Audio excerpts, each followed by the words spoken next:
नमोस्तु आचार्य जी। राजेश जैन जनकपुरी आपसे संग्रह कर रहे हैं। आचार्य जी, भावना क्या कहलाती है और हमें सदा भावना कैसी भाना चाहिए? कृपया शंका का समाधान करें। नमोस्तु आचार्य जी। भावना भावना उसे कहते हैं जो आज तक नहीं भाई गई है। आज तक जो भाव नहीं भाए गए हैं उसे भावना कहते हैं।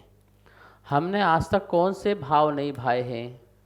मोक्ष जाने के हमने भाव नहीं भाए हैं, समाधि के हमने भाव नहीं भाए हैं, वैराग्य भावना के। इस प्रकार से जो आज तक हमने भावना नहीं भाई, तभी तो हम संसार में भटक रहे हैं। 10 धर्म को प्राप्त करने के भाव करते, ऐसी भावना भाई क्या? 16 कण हमारे अंदर उत्पन्न हो, क्या ऐसी भावना हमने भाई? समाधि मरण हमारा जीवन में हो, क्या हमने ऐसी भावना भाई? तो देखिए, भाव तो रोज हो रहे हैं। संसार संबंधी राग द्वेष के भाव बहुत हो रहे हैं, पर वो भाव जो हैं वो हमारा संसार बढ़ाने वाले हैं। लेकिन भावना जो हमारा संसार घटाए, जो संसार हमारा ह्रास करे, जो हमारे बुरे कर्म हैं उनको क्षय करे, उसको कहते हैं भावना। और भावना कैसे भाना चाहिए? हम प्रतिदिन प्रातःकाल, सायंकाल या प्रति समय उठते बैठते चलते फिरते हर समय हम जो है अपने कल्याण की भावना भा सकते हैं, जगत के जीवों के कल्याण की भावना भा सकते हैं, सभी जीव सुखी रहें यह भावना भा सकते हैं। तो इस प्रकार से जैसे मेरी भावना में समस्त जीवों के सुख की भावना भाई गई है और अपने कल्याण की भावना भी भाई गई है। समाधि भावना में कि मेरा अंतिम मरण जो है समाधि पूर्वक हो, इस प्रकार की भावना भाई गई है। वैराग्य भावना में संसार की जो आसार वस्तुएं हैं उनका चिंतन किया जाता है और अपने में एकत्व प्राप्त किया जाता है। इस प्रकार से दुर्लभ भावनाएं हैं, वो भावनाएं सभी हमें भाना चाहिए। इससे हमारे जीवन में एक क्रांति आती है। 12 अनुप्रेक्षाएं जो हैं, इन 12 अनुप्रेक्षाओं का हम सतत चिंतन करें तो हमारे जीवन में एक बदलाव आता है। जैसा हमारा जीवन चल रहा है उससे हट कर के हम जीना प्रारंभ कर देते हैं, अर्थात संसार में भी रह कर के हम संसार से विरक्त हो जाते हैं। संसार संबंधी जो संसार शरीर और भोग हैं उनसे हम आसक्ति को छोड़ देते हैं भावना के बल से। अर्थात प्रतिदिन हमें जो है प्रति समय भावनाएं भाते रहना चाहिए। कौन सी भावनाएं? संसार संबंधी नहीं, संसार को विच्छेद करके मोक्ष संबंधी जितनी भी भावनाएं हैं उसे हमें जरूर भाना चाहिए। नमोस्तु आचार्य जी। विशाल जैन मणिपुर आपसे शंका कर रहे हैं। नो कर्म के परिणाम कौन से हैं और कैसा फल देते हैं? कृपया बताएं। नमोस्तु आचार्य जी। नो कर्म के परिणाम आप देख रहे हैं। नो कर्म के परिणाम अपने साक्षात जो अपने शरीर की जो रचना है, ये नो कर्म का ही परिणाम है। इस नो कर्म के से ही हमारे आँख, नाक, कान, ये शरीर की पूर्ण जो संरचना है ये नो कर्म के माध्यम से बनती है। इसमें 3 शरीर होते हैं और 6 पर्याप्तियाँ होती हैं। जैसे किसी मनुष्य का शरीर बनना होगा तो उसमें औदारिक शरीर वर्गना होंगी, औदारिक आहार वर्गनाएँ होंगी, और जो इसमें पर्याप्तियाँ हैं उस रूप पर्याप्ति रूप वर्गणाएँ होंगी। जैसे मनोवर्गणा की पर्याप्ति होंगी, भाषा वर्गणा की पर्याप्ति होंगी।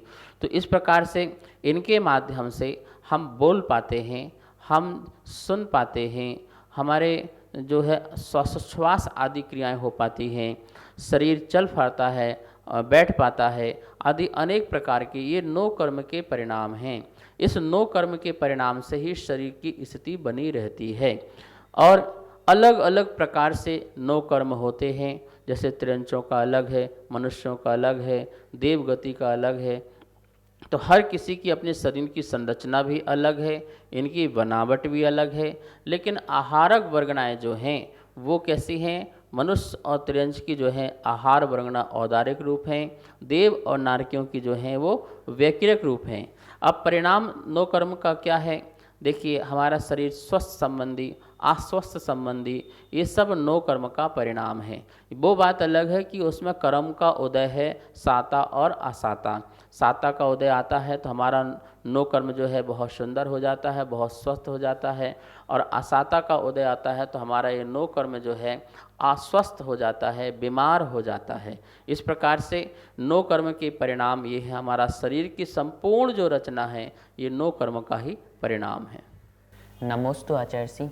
आदर्श जैन नोएडा आपसे शंका कर रहे हैं, मंदिर जी में भगवान के समक्ष हम प्रार्थना करते हैं तो उसमें संसारिक सुखों की ही प्रार्थना करते हैं, लेकिन हमारे मन में कभी भी नहीं आता कि हे भगवान मेरा कल्याण हो और मुझे मोक्ष की प्राप्ति हो, तो ऐसा क्यों है? कृपया शंका का समाधान करें। नमोस्तु आचार्य जी। परमात्मा के पास पहुँच कर के हमें जो सम्यक रूप से प्रार्थना करना चाहिए, प्रार्थना तो सचमुच में आत्म कल्याण की करना चाहिए कि हे प्रभु मेरा आत्मा भी परमात्मा बने, मैं भी अपने बुराइयों को छोड़ूं और अच्छाइयों को ग्रहण करूं। इस प्रकार की प्रार्थना करना चाहिए। मेरे द्वारा जितना हो सके परोपकार हो जाए और दूसरों का हित हो जाए, ऐसी सोच, ऐसी प्रार्थना प्रभु से करना चाहिए।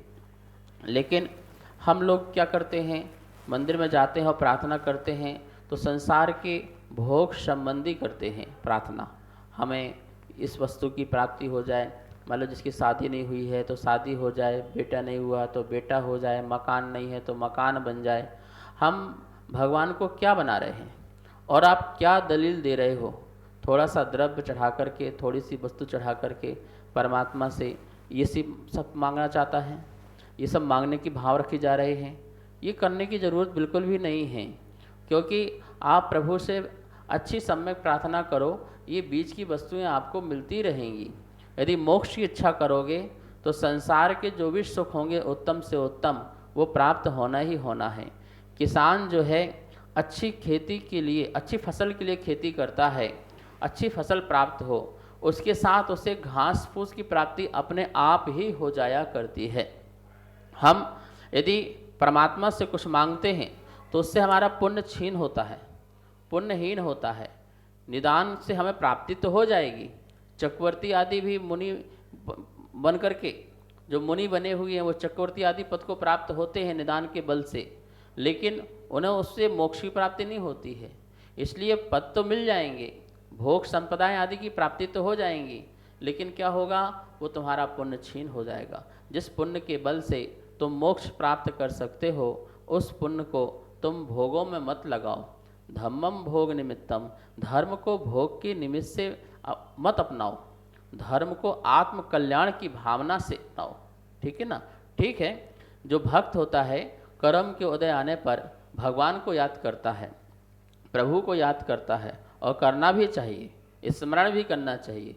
और पता है श्रद्धा भी होती है, हम परमात्मा को स्मरण करेंगे तो हमारे भय दूर हो जाएंगे, हमारे कष्ट दूर हो जाएंगे, हमारी पीड़ा दूर हो जाएगी। इस प्रकार की भक्ति भी होती है, और शास्त्रों में प्रमाण भी हैं कि भक्त ने अच्छी भक्ति करी तो उसके सारे संकट भी दूर हुए।